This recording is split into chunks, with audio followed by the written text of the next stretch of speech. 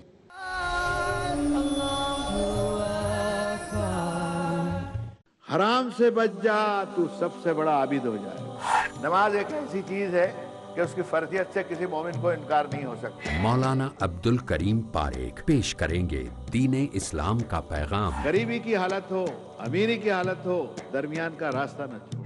جنازہ جا رہا ہو تو یہ سوچے ارتھی جا رہی ہو آج یہ گیا کل مجھے جانا ہے، اس کو عبرت کہتے ہیں۔ سچا آدمی وہ ہے، انسان وہ ہے جو پیچھے پلٹ کر کے دیکھے اور اپنی بھول کو سدھارے۔ ساری کائنات کا سروے سروا تخلیق کرنے والا ایک اللہ ہے۔ پیغام امن ہر پیر رات 8 بجے اور دوبارہ صبح 10 بجے انڈیا میں پیس ٹی وی اردو پر۔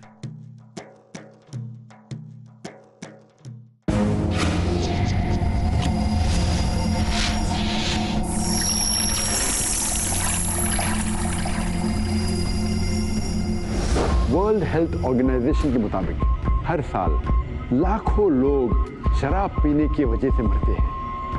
میرے ساتھی میڈیکل ڈاکٹرز آج کل کہتے ہیں شراب ایک بیماری ہے، لہٰذا ہمیں ایسے بیمار یعنی شرابی سے ہمدردی جتانی چاہیے۔ اگر شراب ایک بیماری ہے تو یہ واحد ایسی بیماری ہے جو بوتلوں میں بیچی جاتی ہے۔ یہ واحد ایسی بیماری ہے جس کا اخباروں اور رسالوں میں اشتہار دیا جاتا ہے، ریڈیو اسٹیشنوں اور سیٹلائٹ ٹیلی ویژن چینلوں پر نشر کیا جاتا ہے۔ یہ واحد ایسی بیماری ہے جس کی وجہ سے سڑکوں پر حادثوں میں لاکھوں لوگ مرتے ہیں۔ یہ واحد ایسی بیماری ہے جسے پھیلانے کے لیے دکانداروں کو قانونی طور پہ لائسنس دیا جاتا ہے، جس سے حکومت کی کمائی ہوتی ہے۔ یہ گھریلو زندگی کو برباد کرتی ہے اور جرم کو بڑھاوا دیتی ہے۔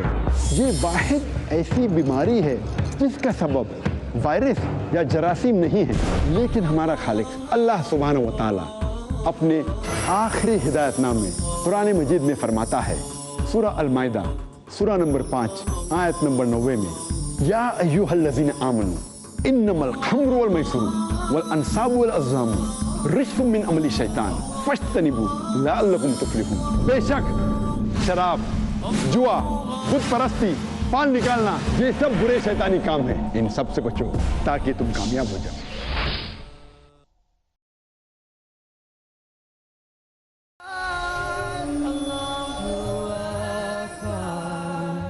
قابل احترام حاضرین و ناظرین، دوبارہ خیر مقدم ہے بریک کے بعد آپ سب خواتین و حضرات کا۔ اللہ تعالیٰ ارشاد فرما رہا ہے کہ اللہ تعالیٰ نے انہیں اپنی خدمت کے لیے چن لیا، ان انبیاء اکرام کو، اور سیدھے راستے کی طرف ان کی رہنمائی کی۔ یہ اللہ کی ہدایت ہے جس کے ساتھ وہ اپنے بندوں میں سے جس کو چاہتا ہے رہنمائی عطا کرتا ہے۔ لیکن اگر کہیں ان لوگوں نے شرک کیا ہوتا تو ان کا سب کیا کرایا غارت ہو جاتا۔ وہ لوگ تھے جن کو ہم نے کتاب اور حکم اور نبوت عطا کی۔ تین چیزیں ہیں، الکتاب والحکم والنبوہ۔ کتاب چاہے لکھی ہوئی ہو لکھی ہوئی نہ ہو، وہی کے ذریعے اللہ کی ہدایت۔ نمبر 2، حکم عطا فرمایا، وہ حکمت عطا فرمائی کہ وہ کتاب کی باتوں کی صحیح طریقے سے تشریح کریں اور زندگی کے معاملات پر اس کو چسپاں کریں۔ تیسری چیز، اور نبوت عطا کی۔ نبوت یعنی وہ صلاحیت کہ مسائل حیات میں فیصلہ کن رائے قائم کرنے کی۔ ظاہر ہے ہر بات تو کتاب میں نہیں ہوتی، کتاب کی بنیاد پر، اللہ تعالیٰ کی دی ہوئی حکمت کی بنیاد پر وہ زندگی کے معاملات کے بارے میں صحیح اور فیصلہ کن رائے اختیار کرتے ہیں۔ پھر فرمایا، اب اگر یہ لوگ اس کو ماننے سے انکار کرتے ہیں، یہ مکے کے لوگ، تو پرواہ نہیں، ہم نے کچھ اور لوگوں کو یہ نعمت سونپ دی ہے جو اس سے منکر نہیں ہیں۔ چنانچہ دیکھیے، اگر مکے کے لوگ انکار کر رہے ہیں، مدینے سے خوشگوار ہوائیں آ رہی ہیں، آ کر لوگ اسلام قبول کر رہے ہیں، حضور کو دعوت دے رہے ہیں کہ آپ تشریف لائیں، وعدہ کر رہے ہیں کہ جہاں آپ کا پسینہ گرے گا وہاں ہمارا خون گرے گا۔ انہیں متنبع کیا جا رہا ہے کہ اللہ کے رسول کو بلا رہے ہو، یاد رکھو عرب کی تلواریں تم پہ برسیں گی، سارا زمانہ تمہاری دشمنی کرے گا۔ کہتے ہیں کوئی پرواہ نہیں، ہم تیار ہیں، قربانی دینے کے لیے تیار ہیں۔ بلا رہے ہیں نبی کریم صلی اللہ علیہ وسلم کو، لے جائیں گے ان کو، اپنے سر آنکھوں پہ بٹھائیں گے اور ان کا ساتھ دیں گے۔ ہمیں برداشت ہے یہ چیز کہ ہماری عورتیں بیوہ ہوں، ہمارے بچے یتیمی کا داغ سہیں، لیکن ہم اس کام کو کریں گے۔ اے محمد صلی اللہ علیہ وسلم، وہی لوگ اللہ کی طرف سے ہدایت یافتہ تھے، وہ انبیاء کرام، انہی کے راستے پر تم چلو اور کہہ دو کہ میں اس تبلیغ و ہدایت کے کام پر تم سے کسی اجر کا طالب نہیں ہوں۔ یہ تو ایک عام نصیحت ہے تمام دنیا والوں کے لیے۔ ان لوگوں نے اللہ کا بہت غلط اندازہ لگایا جب کہا کہ اللہ نے کسی بشر پر کچھ نازل نہیں کیا ہے۔ ان سے پوچھو پھر وہ کتاب جسے موسیٰ لایا تھا، جو تمام انسانوں کے لیے روشنی اور ہدایت تھی، جسے تم پارا پارا کر کے رکھتے ہو، کچھ دکھاتے ہو، بہت کچھ چھپا جاتے ہو۔ اب یہاں یہ خطاب جو ہے بدل گیا ہے یہود کی طرف، جسے تم پارا پارا کر کے رکھتے ہو، کچھ دکھاتے ہو، بہت کچھ چھپا جاتے ہو، اور جس کے ذریعے سے تم کو علم دیا گیا جو نہ تمہیں حاصل تھا نہ تمہارے باپ دادا کو۔ آخر اس کا نازل کرنے والا کون تھا؟ بس اتنا کہہ دو کہ اللہ۔ کون تھا؟ باپ دادا کو اور پچھلے انبیاء کرام کو رہنمائی دینے والا اللہ۔ پھر انہیں اپنی دلیل بازیوں سے کھیلنے کے لیے چھوڑ دو۔ اسی کتاب کی طرح یہ ایک کتاب ہے جو موسیٰ علیہ السلام کو کتاب دی گئی تھی، تورات، اسی طرح کی ایک کتاب ہے جسے ہم نے نازل کیا ہے، بڑی خیر و برکت والی ہے، اس چیز کی تصدیق کرتی ہے جو اس سے پہلے آئی تھی، اور اس لیے نازل کی گئی ہے کہ اس کے ذریعے سے تم بستیوں کی اس مرکز یعنی مکہ اور اس کے اطراف میں رہنے والوں کو متنبع کر دو۔ مکے کی حیثیت پورے جزیرہ نما عرب میں مرکزی تھی، تجارتی راستے وہاں سے گزرتے تھے، رومن امپائر اور پرشین امپائر کے درمیان وہ چیز تھی۔ پھر وہاں کے لوگوں کے اندر جو انسانی خوبیاں تھیں، ان خوبیوں کو ایکسپلور کر کے، انہیں منظم کر کے، ان کے ذریعے سے دنیا بھر میں اسلام کو پھیلانے کا مقصد تھا۔ جو لوگ آخرت کو مانتے ہیں وہ اس کتاب پر ایمان لاتے ہیں، اور ان کا حال یہ ہے کہ اپنی نمازوں کی پابندی کرتے ہیں۔ سب سے پہلا کام اللہ اور آخرت کو ماننے کے بعد، اس کتاب کو ماننے کے بعد نمازوں کی پابندی ہے۔ نماز کے ذریعے سے آدمی اللہ تعالیٰ سے وابستہ ہو جاتا ہے، نماز کے ذریعے سے آدمی اس کام سے جڑ جاتا ہے کہ وہ تو مسلمان ہے، زمانے کو مسلمان کر دے، سب کو اللہ کی طرف بلانے کا کام شروع کر دیتا ہے۔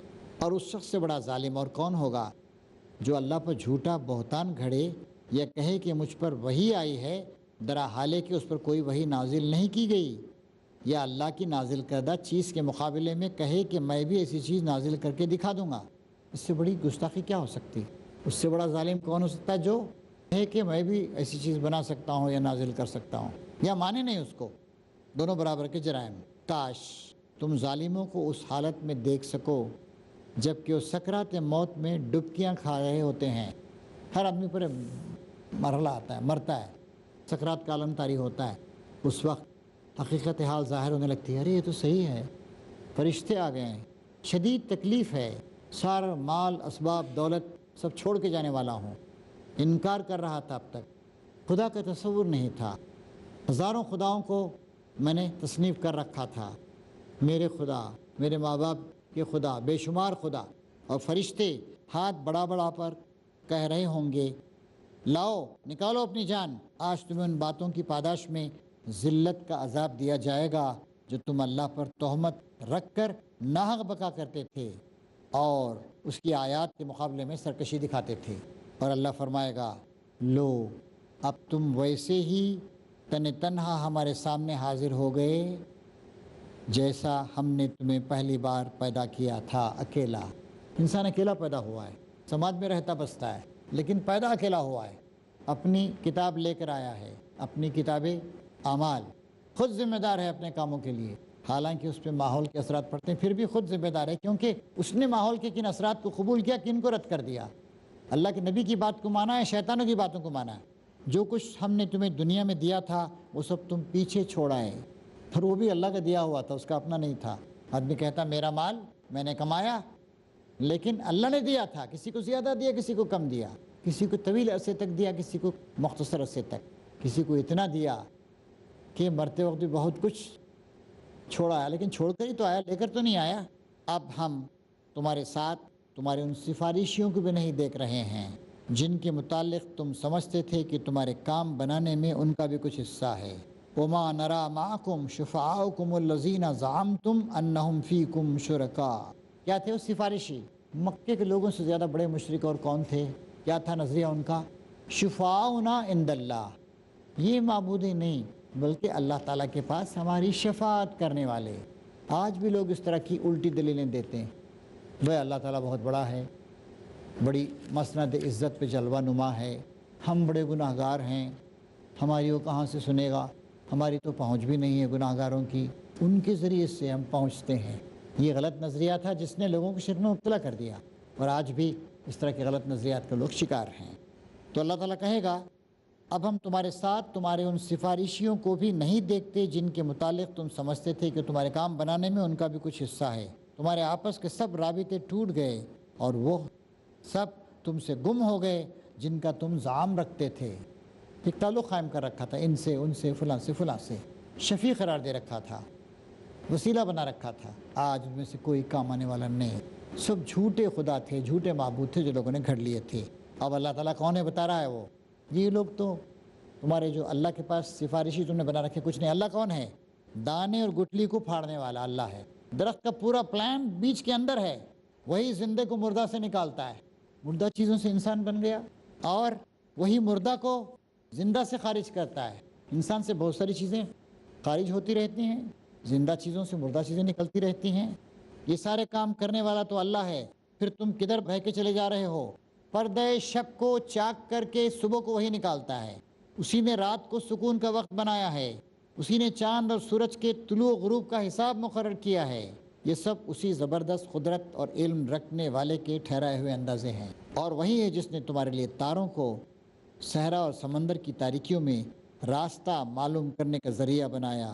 دیکھو ہم نے نشانیاں کھول کر بیان کر دی ہیں ان لوگوں کے لیے جو علم رکھتے ہیں، اور وہی ہے جس نے ایک متنفس سے تم کو پیدا کیا۔ ایک اکیلا انسان تھا نا، آدم علیہ السلام تھے، انہی سے سب پیدا ہوتے چلے گئے۔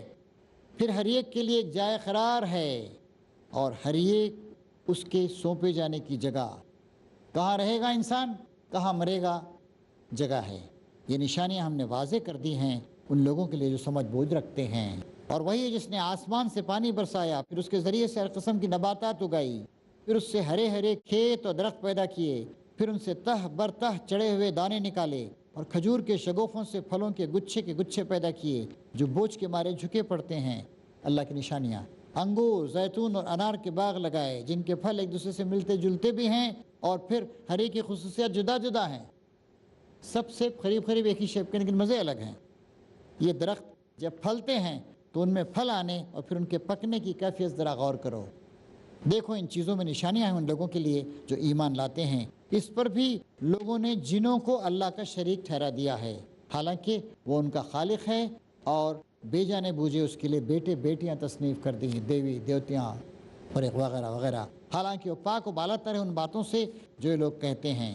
وہ تو آسمان و زمین کا موجد ہے، انوینٹر، اس کا کوئی بیٹا کیسے ہو سکتا ہے جبکہ کوئی اس کی شریک زندگی ہی نہیں ہے، بیوی ہی نہیں ہے اس کی۔